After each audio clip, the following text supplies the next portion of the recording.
poppin', y'all? It is your boy Gardi3, and welcome to Coffee and Sports, the morning show. And of course, joining me just like every morning show, he is the pillar of the morning show. He is Mo. Better. How you doing, Mo? I'm doing great on a wonderful, wonderful Wednesday. Getting ready to chop it up and talk a little bit about everything. Hey, you know what? Why don't we start close to home for you? You got the return of LeBron James last night as the Lakers handle the Utah Jazz. LeBron finishes with 11 and 12. Hey, it's got to be nice to have that playmaking boost back in your lineup. Absolutely. His ability to generate offense for others gives Luka and Austin Reeves more opportunities to catch and shoot or finish plays. So, look, I know you can see what I put underneath me where it says LeBron is Draymond with talent. I'm saying that obviously as a joke, tongue in cheek, but I'm also saying in his current role, I think that what if LeBron James were to average 19 or 20 points a game, but his assists tick up to 10 or 11 a game?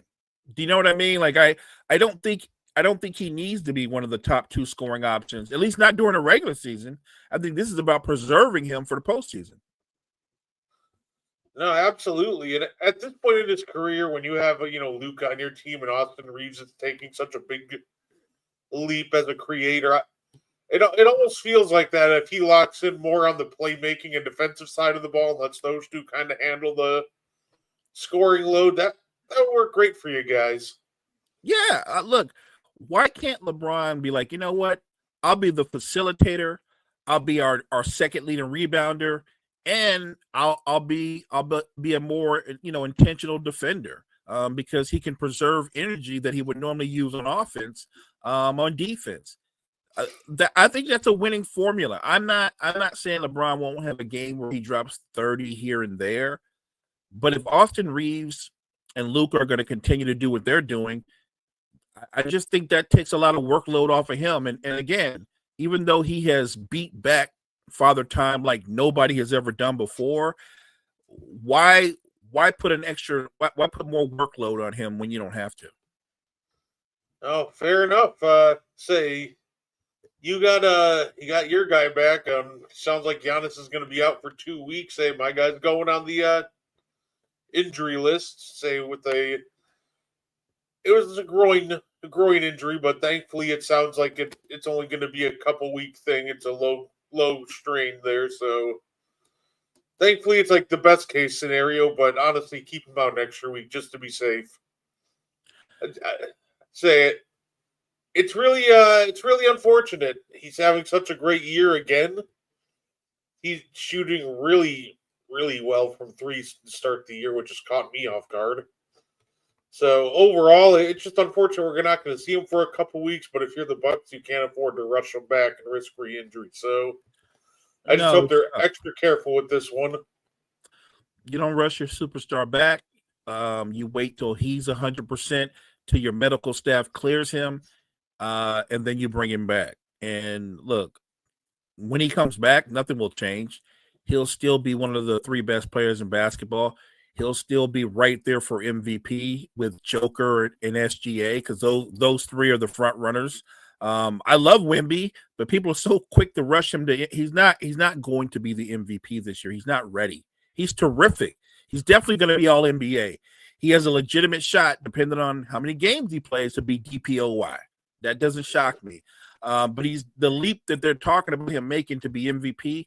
When you look at the level that the three guys I'm talking about are playing at, Wemby's not there yet. He's not making that leap just yet. And I'm just saying that to people that are listening, give him time. He's still, what is he now, 21? Give him time.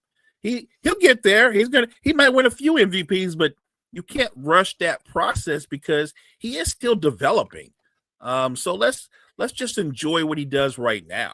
I think him being out in a lot of ways helps the Spurs because they're so dependent on him, and sometimes you forget that they have more talent on that roster. They have more bucket getters on that roster. So I want to see more from Vassell. I want to see more from Keldon Johnson.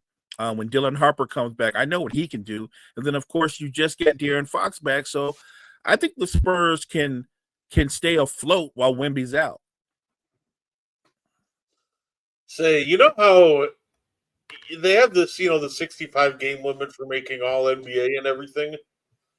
Wemby just keeps suffering these like really unfortunate injuries.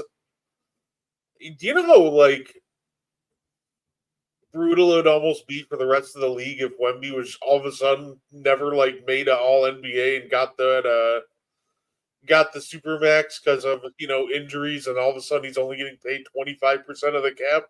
Right. Ooh, give that financial flexibility to work around Wemby. It's so weird in the sense that you're watching him be so talented, and yet this might be another year where he might not be able to make DPOI or All NBA, because who knows if he hits that 65 games, which he still has a chance, but it almost brings into question, say, do you maybe the next CBA, do you think they maybe lower the amount of games it requires to reach these awards? Or I'll say this. Initially, it was a good idea. But if I see, for instance, a guy like Wemby play 50 games, and in those 50 games, he gives me 27, 12, and 5 blocks, that's a huge sample size. This isn't a fluke. He's that good. That player should be an all NBA player. That player should be able to win DPOY. That player should be able to get all kind of honors. I think what Silver and company was trying to do was set a mark and deter load management.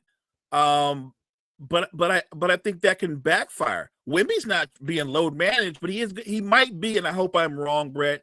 I hope I'm wrong. He might be one of those guys that, he's 7'4", 7'5". Those guys tend to have all kind of nagging injuries, and maybe he never plays 60 plus games. And that would be a shame, because everything we see from him jumps off the court and says all NBA, MVP, DPOY. Like he's all those things, but if the bar has got to be 65, there are a lot of great players. What if you play 60 games? That's not a sample size enough to show that you're worthy of the accolades. Look, there's guys that play 78, 75 games and they make the All-Star team, but they're not nearly as impressive as a guy like Wemby is. So I think they should really revisit that and recalibrate that. It almost feels like that there should also maybe, if you're going to pull this like games like limit, maybe also add like a minutes limit that's maybe a little lower, if you're not going to get rid of the games requirement. Because, yeah, like you said, it just, I get what they're trying to do, but at the same time, I think that it does need some tweaking. And it's funny because at the end of the day, the voters didn't really ever vote for guys that, only played like 40 or 50 games, or 50, half the time not even like 55. Right. Those guys weren't even making all NBA and DPOYs to begin with for the most part. So it almost feels like it was an overreaction a bit. Like, I get the idea and what they're trying to do, but to tie it directly to awards was just kind of weird, because it's like, all right, well, guess what? The voters never really voted those guys in for all NBA anyway, so I'm not really sure what the end game is here. Yeah, I actually think the fans and the voters, the writers who I disagree with it sometimes, I think they get it right more times than not. I just think you're right. It's an overreach. Silver he's had a lot of really good ideas. This is an overreach, because there are going to be a lot of great players that play 60 games or 59 games, and they're not going to make the All-Star team versus a guy who plays 70 games and has a good season, but averages 20 points a game and 8 rebounds and 5 assists on a sub 500 team. They're going to make the All-Star team over somebody like a Wemby, or maybe even over somebody like a Kawhi Leonard. Like, I think you have to make this a case-by-case basis, because you can look at an older player like Kawhi Leonard, and with his history, he ain't playing 65 games. All right? He's not playing 65 games. If James Harden, who's still playing at a high level, plays 60 games where he's giving you over 20 points and 11 assists, That's enough of a sample size to me for him to be worthy of consideration for an All NBA team. I don't like the bar that Silver set because I think he meant well, but again, I think they might want to look at that and come up with a better way to handle load management. And also, it leads to a lot of awkward situations for these All NBA teams, right? When it's all right, guys. Let's say LeBron, Wemby, and Giannis haven't played enough games, so they're not All NBA. So now you create really awkward situations for these teams when it's like, all right, well, let's say example. Okay, look, we're kind of running low on options of guys who played 65 games. Mikal Bridges, you're All NBA. Congratulations, and you're like, well. Good luck with that next contract negotiation, Knicks, because now we got Supermax money involved for a non-Supermax talent. So that's a great point. And Silver and company need to look at that. Like you're setting yourself up for failure. And this is not a knock against a player like Bridges, who's a very good player, and is capable of having an all-star caliber season. But for Mikal Bridges to have an all NBA season, he would not only have to play like the 65 games, he would have to have like the numbers he has now, they're fine, but he's not going to make an all NBA team. He would have to have an out of body experience and average like 24, 25 points a game to go with the defense. I just think that's a tough road to hold when you do have guys like Luka or LeBron out there who are clearly better basketball players. And you're penalizing them because Mikal Bridges plays 65 games to their 60 games. When you clearly know, and anybody with 2020 vision knows that they're better, that they're better basketball players. Like I said, they meant well, but speaking of meaning well, they mean well with a lot of things. They've meant well, Brett, the last 5 years on fixing the All-Star game. I think they keep finding new ways to make it worse. Yeah, I don't understand why teams rest players when they go against conference foes. It can cost you a tiebreaker when it comes to seeding play in tournament. It's weird. There's this idea that these early regular season games don't matter, and I feel like that kind of plays a part in it because teams will be like, well, it's a game in November. It doesn't really matter. We can make up the games later. Which has always been weird logic to me because, let's face it, the games all of a sudden look like they really matter when the season's over and you were one game away from, the third seed. Instead, you're the fifth seed and you get a completely different matchup. So I don't get it either. Like I said, I get wanting to rest your key players for, to stay healthy throughout the season, but I feel like these conference and really important matchups, even early, you got to play them. Facts. Look, MacDad88 is spot on. It only makes sense to me when you have an older team and your core guys are 34, 35, so they're going to need a night off here and there. But a lot of these teams are resting guys that are 25 and under. Like, what are you doing? And if you're a younger team, you need to stack wins. You need to stack wins like right now. What you don't do is sacrifice victories when later down the road you're going to be like, man, we could have avoided the play in it if we'd not taken this route. So I'm like, if you're healthy, barring an injury, and you're young, we're going to play. You're going to play unless you're injured, you're going to play. No, absolutely. I completely agree. By the way, speaking of teams, Mo, is it a panic time for the Los Angeles Clippers? They're on a really brutal run right now, and they don't even own their first round pick this year. I know.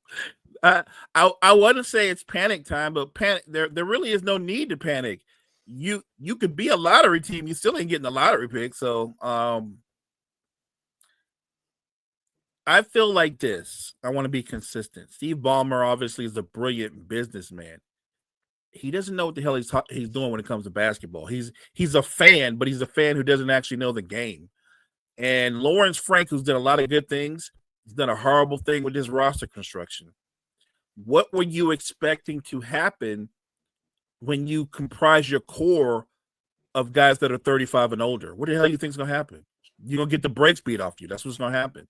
And the guys that you comprise that of is they're not all great players. Some of them are just good role players, but they're 35 and 36-year-old role players. I don't understand that. I don't understand the mindset. The best thing the Clippers could do is have a fire sale. The best thing they could do is do the hard thing, which a lot of franchises refuse to do, and start that rebuild. Because the reality is this: Clippers aren't winning the championship this year. They're not winning one next year. They're not winning one 3 years from now. They're probably not winning one 10 years from now. What has happened is, the reality is, in the Kawhi Leonard era, and I'm not putting this on Kawhi, but he is the best player, so he would be the face of the franchise. That run or that potential of them winning a title, that's come and gone. We're on the other side of that. That door is closed. What are you putting an older team together for, to just be relevant? Tell me the end game, because I know the end game isn't to win a championship, not with this roster. So to me, I'm open for business. I'm doing like a lot of. There have been years before people would have said it's the unthinkable. Would I trade Kawhi Leonard? Yeah, I would. We're not going to win a title with Kawhi Leonard. And really, if Kawhi Leonard was thinking about the big picture, or if legacy mattered to him, he'd be on board with being traded. At this stage of his career, Kawhi Leonard, I'm going to give you an example just for fun. Your Bucks, if Kawhi Leonard was traded to your Bucks, he would be the second or third option. But I think at this stage of his career, that's what he should be, the second or third option. And as a second or third option, if he's your second or third option, you're a title contender. That's the difference. But right now, with him being the guy or Harden being the guy, neither one of them can be your best player and win a title. I'm moving Harden. I'm moving Kawhi. I'm moving maybe the most valuable player on that team, because he's not 30. I think Zubac is 27. It might be Z. There's a lot of teams looking for big guys that can rim run, rebound at a high level. Z's actually worked on his post game. He's actually a pretty good post player. I'm trading everybody and starting the rebuild and getting some young assets, some picks, and do the hard thing. Steve Ballmer is a lot like Daryl Morey. Like he refuses to do the hard thing, and he keeps trying to make these Band-Aid moves that aren't going to yield a title. It's not going to yield a title. Like, although the Sixers are in a much better situation because they have young talent. They've got Maxey, Edgecombe, McCain will be back. They've got a young core. They're fine. The Clippers have nothing like that. They have to get some young legs on that roster. They have to start making moves for the future. See, I agree. They do need to make moves for the future, but like, we can't let them do it through the regular season this year. Even if they go a hot stretch and be a play-in team, like, that works for me this year, because I'm sure you know who owns their first round pick this year. Yeah, and we can't let it happen. Yeah. We cannot let them get another like top 3 pick on the Clippers tank job. Brett, I'm telling you right now, if the chat, everybody in chat listening right now, the rich are going to get richer. Your defending champions, the Oklahoma City Thunder, are going to have a lottery pick. Matter of fact, they've got a shot to have 2 lottery picks. Think about that for a minute.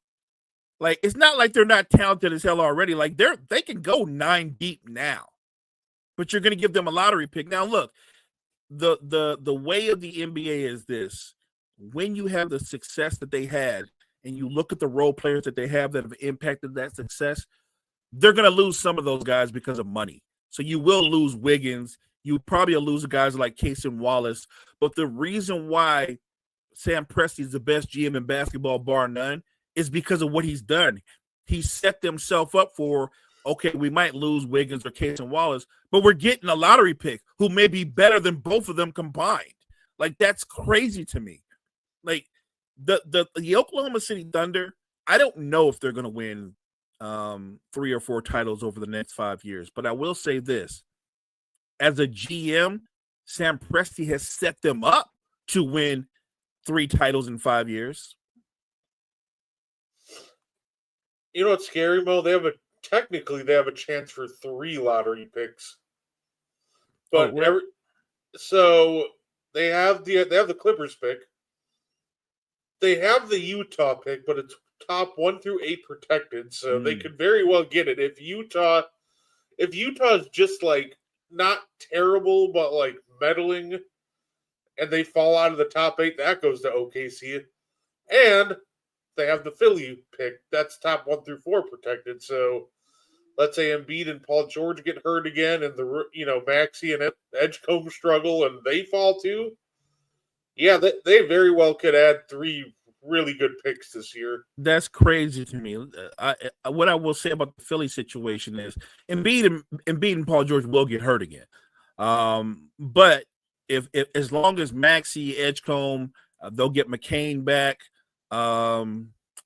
What's my guy that played for the Knicks? I'm losing Quentin Grimes is playing at a high level. I think the Sixers are going to play well enough to where OKC won't get a lottery pick out of that.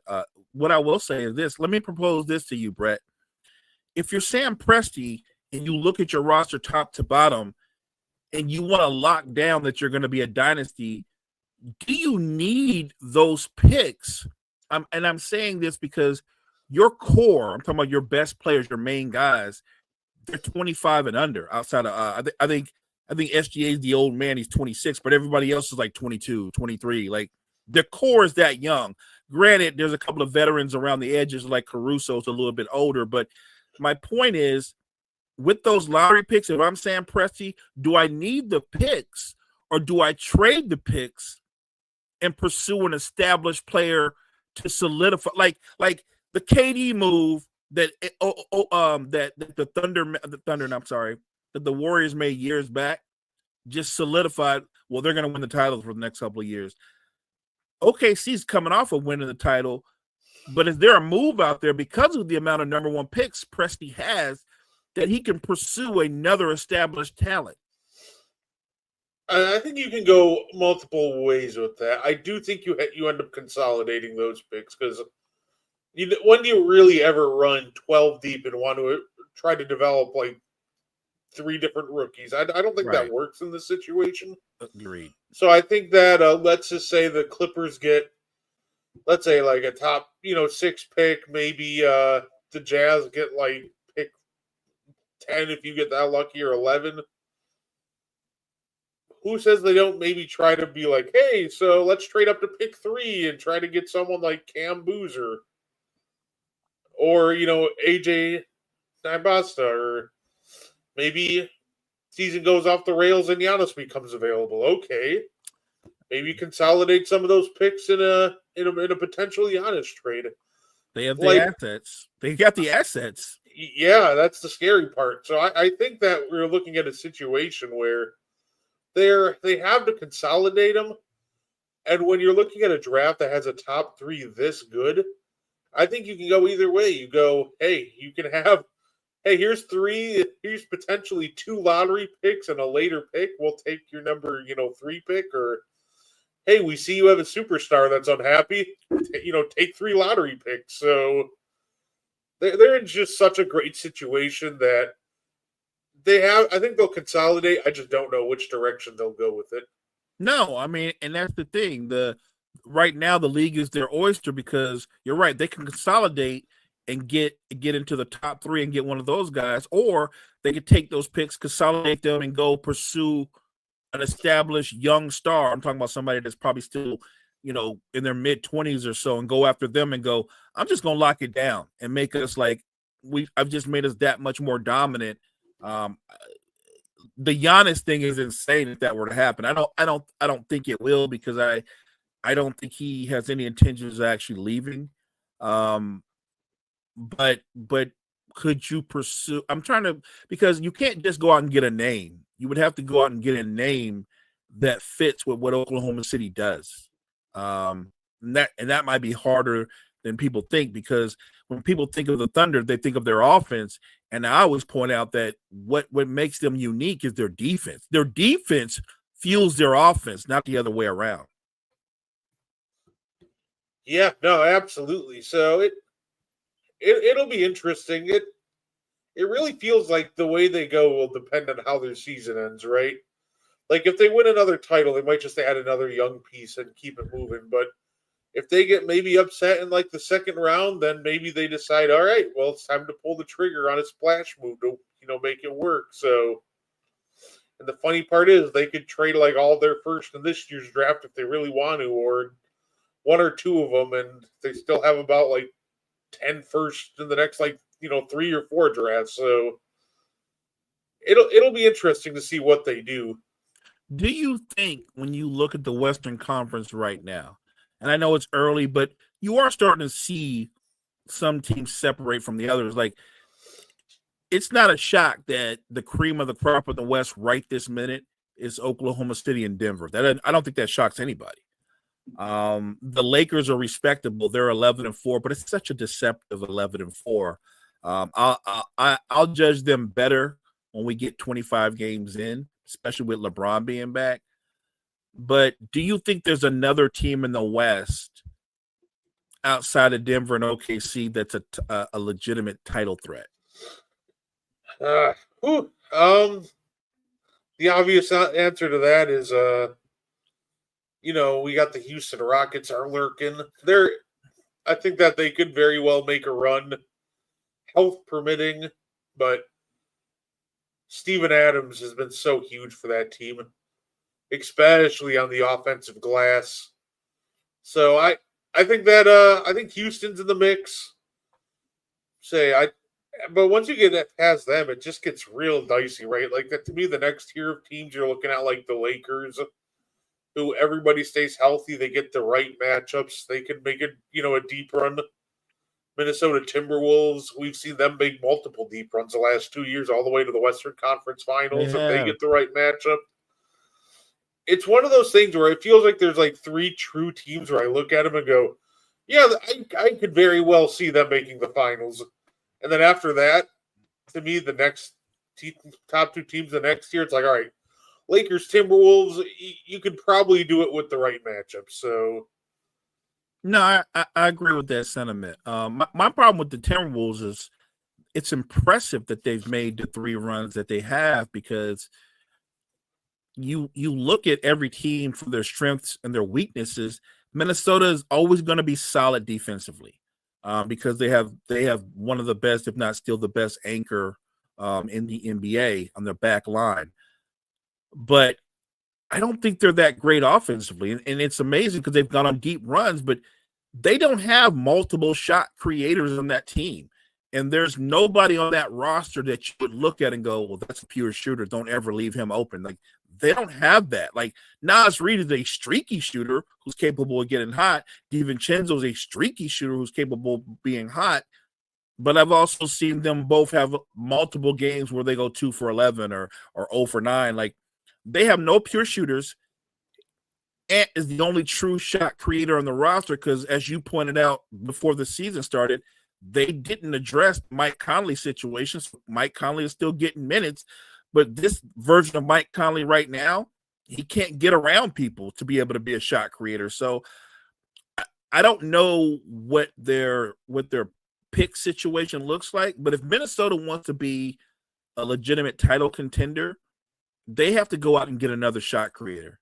They have to go, and I don't mean a role player. I mean somebody that is borderline a star or a star. It won't just balance out the team. It will take so much pressure off of Anthony Edwards because everything they do or can do offensively is predicated on what he does.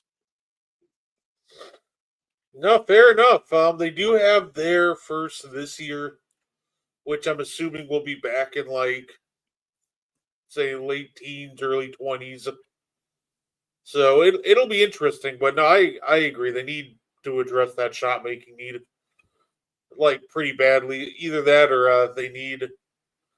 Look, they paid not only this year's first, but a distant future first for Rob Dillingham. They might just need him to step up. The development for the Timberwolves just might have to come from the inside. Dillingham was another. So you come into the season with a list of guys that you're looking to see if they make a leap in their development. for you and I, we immediately said Jalen Johnson was going to make a leap into being a star. We could see that a mile away. Jalen Duren was another guy, and he's done it to this point. Another guy was Trey Murphy. He got off to a slow start. Now, lately, he's been putting up numbers, but the Pelicans are, when I say a team is bad, they're bad. Like, I think the Wizards have won one game, and the Pelicans, I think, have 2 wins. But I would argue that the Wizards are the better basketball team. Like the Pelicans look like they literally don't care. There's no culture there. They've already fired their coach. I think what they have is they have a bunch of players that don't fit each other, and there's no true leader in the locker room or on the floor. There's just a bunch of names, and I think they've got to make some decisions. Wait, it's another season, Brett, where they get excited about, look what Zion's done to his body. He's quicker and young, more athletic, and so because he's lighter, he's going to be more durable. He's not going to miss any time. And where are we at right now? He is in street clothes again. This feels like Lucy and Charlie Brown with the football. They just keep falling for it over and over. You have to trade him. You have to realize it's not going to happen.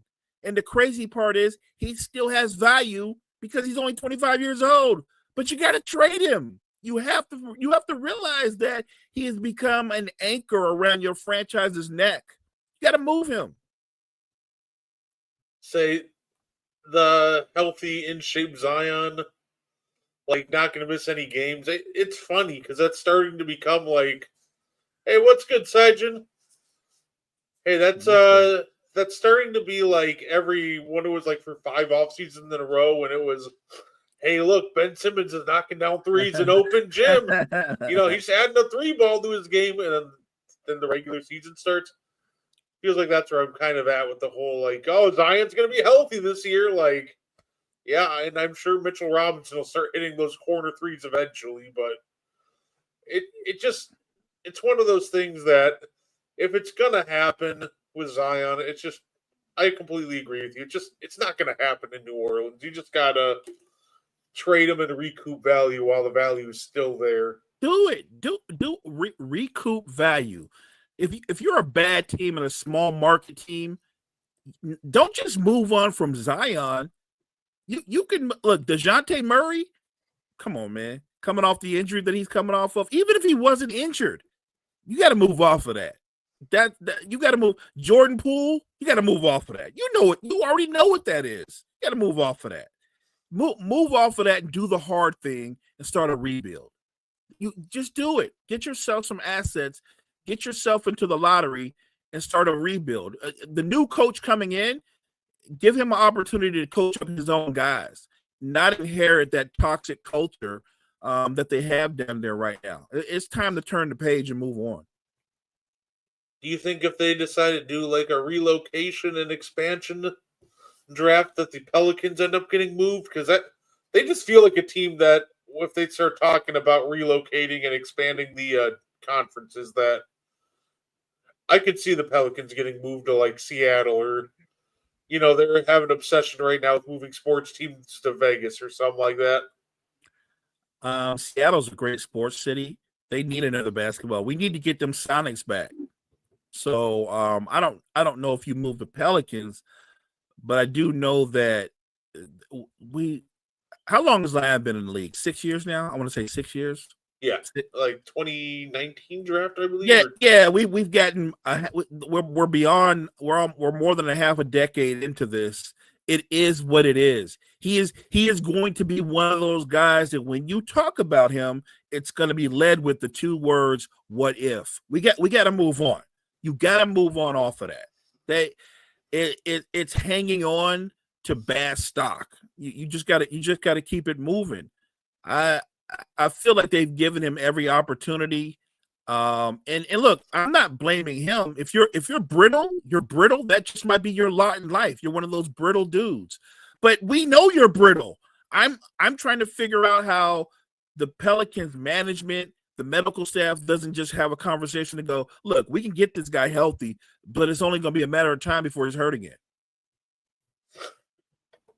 Yeah, the Pelicans in general, they honestly they need to trade their entire front office too, and kind of start. They just got to start over with somebody with a vision. Clearly they thought they had a vision to win now this year. You traded your first for Derek Queen. You flipped, say, DeJounte Murray for Jordan Poole. You made all these moves to try to win, clearly win now this year, and it feels like that. They're going to end up needing to find somebody that has a vision and a plan to execute going forward. Because I get it, Joe Dumars has only been out there for this offseason, but honestly, all it took was the one offseason to make me go, nah. I don't think Joe Dumars is that guy. Look, Judging by the moves he's made this year, I'm not sold on him at all. look, Joe had a streak where nothing. All he did was make the right moves, and then along came the Darko. Joe did everything right. Go back and look at those Pistons teams that went to 6 conference finals, went to 2 NBA finals, obviously won a title. He did everything right, except the downfall started with that draft. And then he made an insane trade because he panicked and he got rid of Ben Wallace. And then he made another insane trade and panic and traded Billups for Iverson. Like it was just bad move after bad move. And look, maybe Joe's just out of touch because it's only been the one-off season, but it looks like he's picking up where he left off with Detroit. He's not the guy. He's not. You talked a lot about vision. Joe doesn't have the right vision. He's not the right guy to lead your franchise out of the darkness. Yeah, hey, say thanks to him, the Hawks have a really good chance to snag a couple extra high picks to pair with Jalen Johnson, and hey, it gives them more flexibility on whatever they decide to do with Trae Young. The thing with Trae is obviously that contract's coming to an end, so they have to make a choice: max contract, or is he the next guy on the move, the next star player on the move? I think Trae Young is an enigma, right? Nobody's going to deny that he's a talent. Nobody's going to deny his production. And as the team's best player, he did take them to a conference finals. Like I'm not going to tell you that he doesn't have value, but I think maybe this is just one of those things where his time in Atlanta has kind of like worn thin, and they can move on from him. Not saying he's done, because I think he has value if he goes to the right spot somewhere else. Look, your Bucks could use a Trae Young. You could. You think Giannis's life wouldn't be made easier by that guy, and vice versa? Giannis wouldn't make his life much easier. Absolutely. So I think if I'm Atlanta, I'm going through the process of this season. I'm watching Jalen Johnson and those other young players. By the way, another guy who stepped his game up in the development for the Hawks is their big man, Okongwu. Like, remember when he came into the league, he couldn't make free throws. Now this guy's shooting threes and making them. Like it's a crazy thing. I think that because these guys are development and taking these big leaps in their development, and then you've got a guy like who's the guy that's the point of attack defender? He was just in DPOY. Yes. So you've got a guy like that who has great value and impact on games, and he doesn't have to score a single point sometimes, but you can look at what he does in games. So I think Trae Young still has great value. I just think that if it would benefit the Hawks to move him and get back an asset that fits what they're doing right now. Say it. Yeah, and hey, maybe a Trae Young move would probably net you a couple more first, and it could very well work out for the future. If you continue to get a healthy Jalen Johnson and you add in a talent like a Darren, Peterson or a Boozer, yes, alongside of him, and plus an extra first or two from a Trae Young move, I think it could be beneficial for both parties at this point, because it just feels like Trae Young. I don't think the Hawks are too eager to give him the max contract he's looking for, because one, it's apparently been reported that that kind of a little bit of a holdup And I don't think Trae Young is going to take anything less than a max. So, that's you can book that. But here's the rub: a good fit, a good landing spot for Trae Young. Timberwolves. You pair Trae Young with Ant. That's exactly what Ant needs. Another guy that can not only drop 20, but he can make life easier. Like the lobs that Rudy and Randall and company will get from the action of Trae Young. That's a great fit. imagine Trae Young to the Knicks. Uh, Hawks ain't making that deal. That's the funny part. The Hawks say no real quick. The Hawks say no, but let's keep it a buck. The Knicks say no. Then, like, I have to assume that if you thought Trae Young was going to the Knicks, you're trading him for Brunson. The Knicks aren't trading Brunson for Trae Young. The hilarious part is it doesn't work for either side. Just from the Hawks side, what do they have that you're really dying to get your hands on? This is facts. And on the Knicks side, are you really going to try to put your team on a Jalen Brunson, Trae Young backcourt? That sounds, along with Karl Anthony Towns at center, like you can book yourself for second round exits at that point, because or maybe first round exit, because who are you stopping? The opposing team now has 3 guys they can target. So yeah, the entire offense at that point for the any team facing the Knicks would just be, hey guys, ISO, clear out of the way, because you can just get a straight line drive, and unless if OG Anunoby's rotating over, Cat ain't stopping you at the rim. So this is true. Honestly, it might be funny to watch though, so I'm for it. See, I'm not as cruel as my partner is, chat. I'm more practical. The Timberwolves work because Rudy's still that dude back there as a backline defender. If Trae Young gets beat off the dribble, guess who's there? Ant's actually a very good defender. McDaniels is a good defender. So and Randall last year played really well defensively for most of the season. So I like what they have if you could add a guy like Trae Young, because the same way other teams hide certain players, I think they're good enough as a team defensively. You can hide Trae Young. Say Mo's Raptors are up in the East. Yeah, that won't last. Hey, Kyle remembers. Now remember, to be fair, I'll be honest. The season that the Raptors are having this season is the season I thought they would have last year, but everybody stayed hurt. I think they're good enough to make the playoffs. I don't think the Raptors are good enough to go on a deep playoff run, because they're kind of a weird team. They've got 3 guys to do the same thing. Say Trae Young. Okay, this one's actually interesting. Trae Young for Ja. That would be a choice, because it feels like that you're just okay. You want to move on from Trae Young, but it feels like moving from Trae Young to Ja is just a lateral move, where Trae Young just shoots the out. Obviously he's an outside threat with just high level playmaking, right? Where Ja is just an interior threat with high level playmaking, and both provide no defense. So it feels like it's just a lateral move on 2 different axes. I don't disagree, because would Ja and Jalen Johnson be an exciting, attacking the rim duo? They would be, but would the Hawks be better? No, they're not going to be better, because Ja's not the playmaker or the shooter that Trae Young is.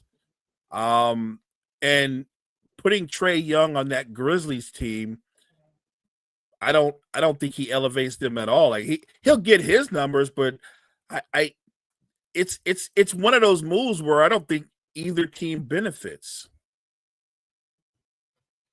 Yeah, I'll give the Raptors some credit though, Kyle. They're up, but they're just such an awkward fit.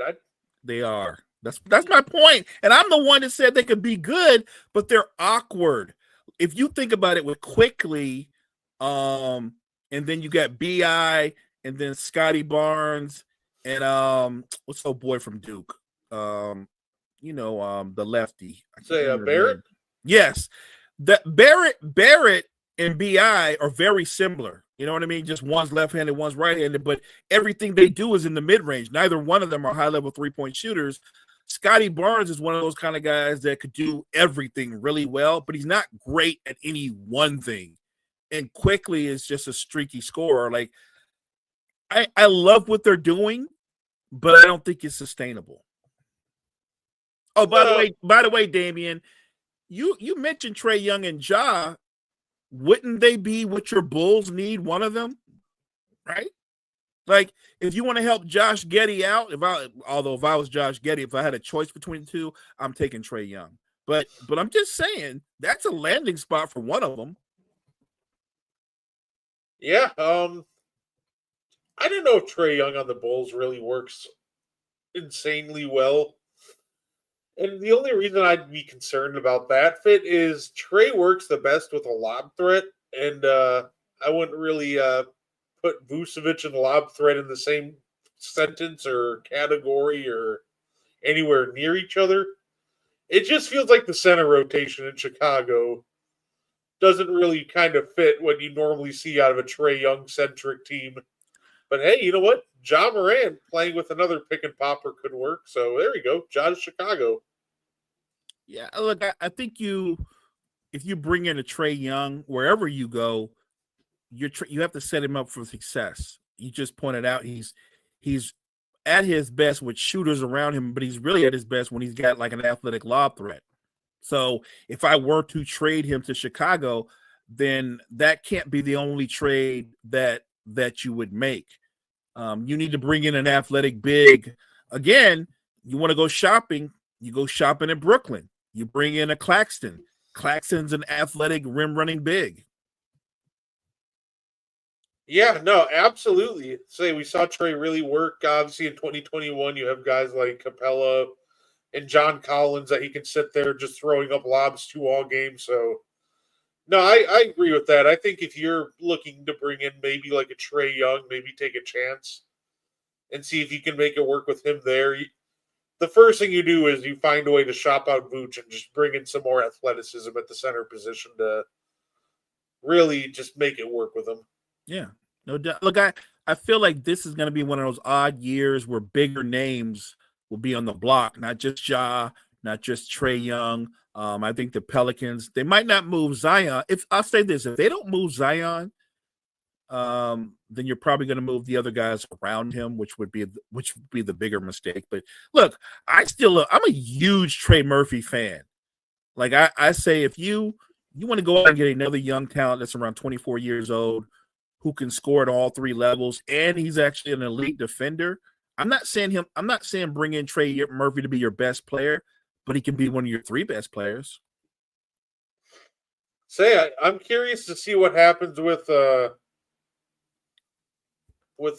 Markkinen. That's another one. You know what? I was doing this comparison for TikTok.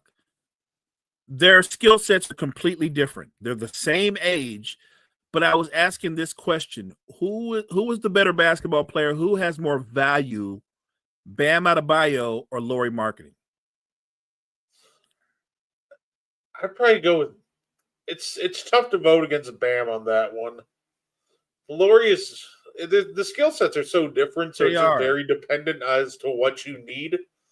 But when you can get yourself a guy like Bam who's just a DPOY level talent, that's just so tough to find. So I would lean Bam, but I also could be swayed either way depending on the team we're talking about. I'll take Giannis for P. Will. I bet you will take Giannis for P. Will. Right. No doubt. Say good luck convincing the Bucks that they do that, but hey, I'm sure you will. I hear Patrick Williams' name anywhere near my Giannis conversations, I'm hanging up the phone and blocking the Bulls number. Yeah, that's going to be a really short phone call. But no, go ahead. No, yeah, like I said, it'll be interesting when it comes to Giannis if we do have to move him. Just do right by him, but also make sure to just find a spot where we get the appropriate amount of assets for him. Tough. Right. So it's a tough thing to balance, but at If the end of the day, if we have to make a choice, just let's just rob a team of all of his assets and move on. look, if and when it ever comes to that, I'm with you. That's what you got to do. Like if you move Giannis, you're gonna gut some team of like multiple number one picks, maybe even a young talent as well. And I still think there's no shortage of teams out. You want to do right by him. So let's start off. How can you do right by him? You'd have to trade him to a contender. That's the starting point, right? Like at least to a team that can be competitive enough to have a shot to win a title. So you're looking to trade him to one of the better teams. A team that we talked about in the offseason that has tons of young assets still would be the Spurs, right? And it's weird. Maybe in a lot of ways, Giannis could be the big brother that Wemby kind of needs, right? Because Giannis came into the league, people forget, and he was super skinny and frail, and he had to put in the work to kind of like build his body up. And he did that. I think he would be a great mentor to Wemby. And the Spurs have their picks. They also have a couple of young pieces that Milwaukee would look after and pursue. So I'm not saying it's going to happen, but I think if you're talking about doing right by Giannis while also doing right by your franchise, San Antonio and Oklahoma City would be at the top of my list. Yeah, it's I would love San Antonio for us and Giannis, so that'd be a great spot because they do have interesting picks in their collection, right? Like one of the picks, obviously, for example, I'd be targeting. They have the 2031 Kings pick swap. I would definitely have my eye on that one. They have Pelicans. They have a couple of. I think they have a Pelicans pick somewhere in there. They have an Atlanta pick in the first round. So, and they have salary filler. You know, obviously they paid guys like Devin Vassell. Right. That you added like him. I think they paid Keldon Johnson. You can add in guys like that to make the salaries just work while sprinkling in the young talent that the Bucks will want. But you see what Kyle said, right? Because Champ starts as Giannis trade room. Because correct me if I'm wrong. Is that not? Maybe I'm the only one that sees this. That's all Shams does year round is talk about Giannis trades. That's all he talks about. He doesn't give you breaking news. He just gives you a lot of hypotheticals, but they usually are around Giannis. Oh yeah. And you know what? It's annoying. I hate it. Look, Giannis has clearly said he's not going anywhere right now. So I'm taking his word on that one. I don't think we have to worry about Giannis getting moved at all until possibly next offseason. Then we'll revisit everything. But yeah, Sham just got to find something better to talk about and it's unfortunate, right? And that's kind of one of my frustrations when it comes to a lot of the media talking heads talking hoops because they want to focus on the same like stories like, oh, let's talk about Giannis trade rumors. Like, why? Why not talk about Jalen Duren's breakout season? Like, he's gone from a guy completely reliant on offense to a guy who's genuinely can carry the Pistons for short stretches. Like, you can talk about Jalen Johnson's breakout season. There's so many like fun stories to talk about. Great. And we're just like, no, we got to talk about these non-existent Giannis trade rumors. Like, all right, I guess if that's what you want to do, buddy. What about Giannis to the Sixers? I don't think that works for the Bucks unless you're ready to part with Maxey or Edgecombe. Right. The only way that trade works is it would hurt the Sixers too because you're going to give back talent. Like they're not just going to give you Giannis and they get to keep Maxey and Edgecombe. Like they get to keep their core. Like what do you guys get back? Paul George and Embiid? I'm not doing that trade. I would be livid if the centerpiece if we didn't get Maxey or Edgecombe. Which, granted, if you're the Sixers, the answer is probably we'd get Edgecombe if we had to pick between the two. But I'd be livid if I didn't get one of those guys. And it's like, well, here's Paul George. I'm like, great, awesome. First is Kuzma, now you got Kuzma and PG-13. That's rough. say same excitement levels as the Bulls getting like Ben Wallace in 2010. Like, woo, cool! You were a big name 5 years ago, but I don't really care at this point. No, Say, I don't think Giannis is getting moved either. I'm with you. The only way he would even be remotely in trade discussions this year is if the Bucks had like a complete collapse, and they, you know what I mean, like a complete collapse where they weren't even a shot to make the playoffs. And I don't see that coming. I've got the Bucks. I think the Bucks are just a bona fide playoff team. hey, 5 years ago, I would have loved Kyle Lowry. Me too. 5 years ago. Hey, the funny part about the Lakers is they could have had him if they were just willing to part with Talon Horton Tucker. Yeah, what was that about? Jesus Christ, Rob. Rob has done some dumb stuff, man. He does. I mean, he's done a couple good things right, but he's done some dumb stuff. I'm not, and look, and I'm not. I don't want to disrespect Horton Tucker. The young man is a legitimate NBA player, but he's more of a role player. And Rob was valuing him like he was about to be on the verge of a breakout season and become a star, and I didn't understand that. Damian, I had to bring up the Ben Wallace trade because you were trying to put Patrick Williams in Giannis trade talk. So you reap what That's you sow funny. on that one. That's funny.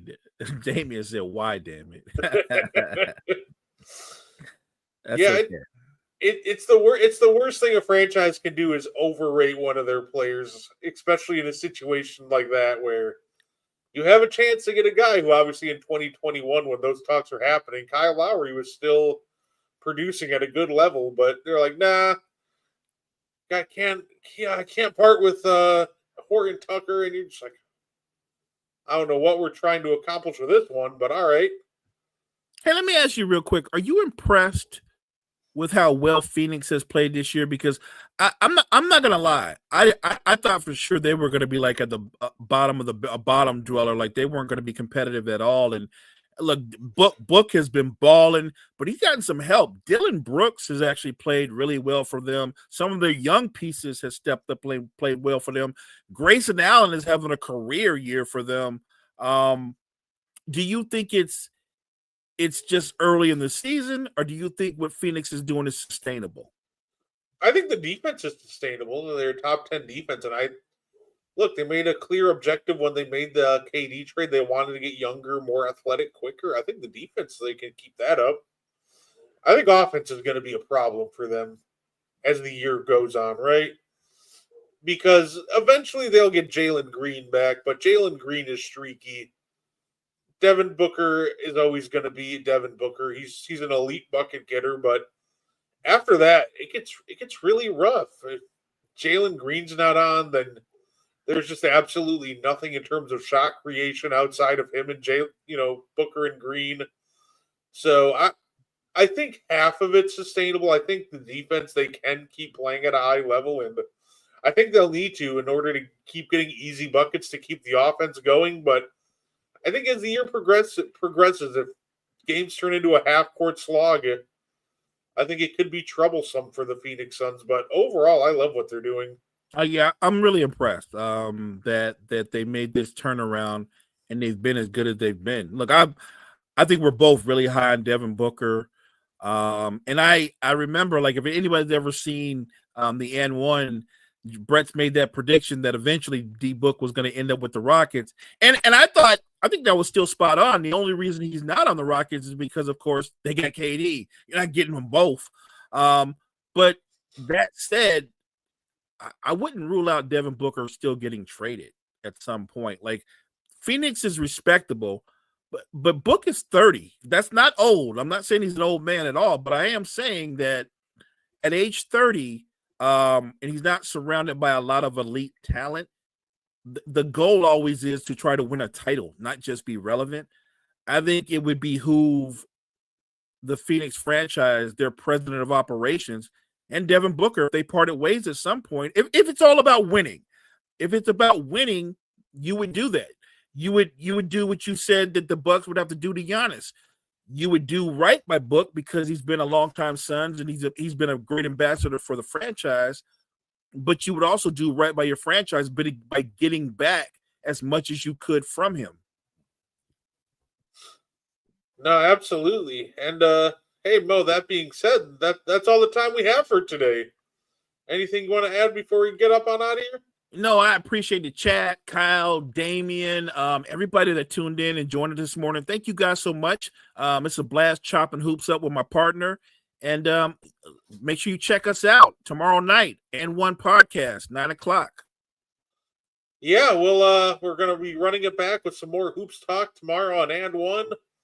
I'll be bringing back the NBA stock market. We'll be talking about some struggling players edition. Is it early in the season, or is it time for them to take even more of a backseat? So definitely look forward to that. You can catch me tomorrow too on Sideline to Sideline, where we talk the NFL, and of course you can watch Mo and I run it back with the morning show on Friday. So that being said, we thank you guys for tuning in, and we hope you enjoy the rest of your night.